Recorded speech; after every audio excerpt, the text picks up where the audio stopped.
The title of this talk is Honoring the Local Counterparts. So when I first started working in Nepal, I was very new to USAID and I didn't have a lot of experience. But I was taught that I had to go through a particular process. I had to collect the data, analyze it, and then come up with suggestions that I would go to the government with in order to move health programs forward.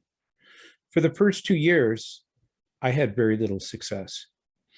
And I really would go to a meeting and I would present everything and I would double check it and triple check it, knowing that the data that I had was right, knowing that the logic and the practicality was there, but it wasn't accepted. So I remember coming back to my office after having been rejected again. And I was sitting with my Nepalese staff. There were about 5 or 6 of these people there. And they were the counterparts, the local people. They didn't say much in these meetings, but I talked about how I really feel bad that I let you guys down. I tried really hard. I don't know what I'm doing wrong. So after this meeting, one of the senior people comes up to me and says, Matt, I'd like to have momos with you after work. A momo is a kind of dumpling, and every once in a while I would be invited out for that. So I said, fine. And so when I went to the shop, when I got there, it wasn't just this one person, it was my entire Nepalese staff. I was quite shocked and surprised to see them all there. So they sat me down and they said, Matt, you're an American. Americans look at things from going from A to B. Everything is direct, everything's logical, everything's practical, everything has to follow a certain pattern.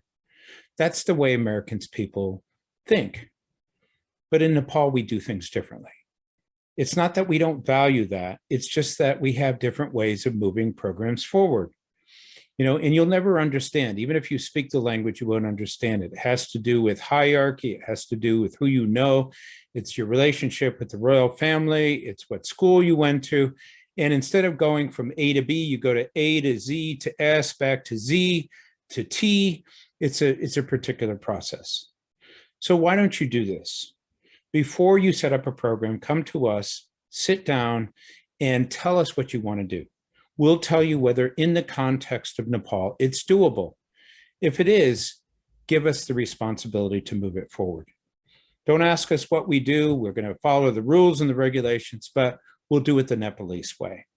Give us some faith, give us some trust, give us an opportunity to demonstrate what we can do in our own country. So my feelings were a little hurt when I heard this, but I took this advice, and immediately after that, my programs were successful. Not because of anything that I did, it was because of what they did. They had an intelligence, an understanding, a creativity that was different from mine, but unique and geared specifically to Nepal. And so as a result of this, through much of the rest of my career, I also always honored the local people. I did everything I could basically to support what it was that they were doing. As a result, I was always successful, and so was the program. The lesson learned here is support your local counterparts because they're the ones that are going to move the programs forward.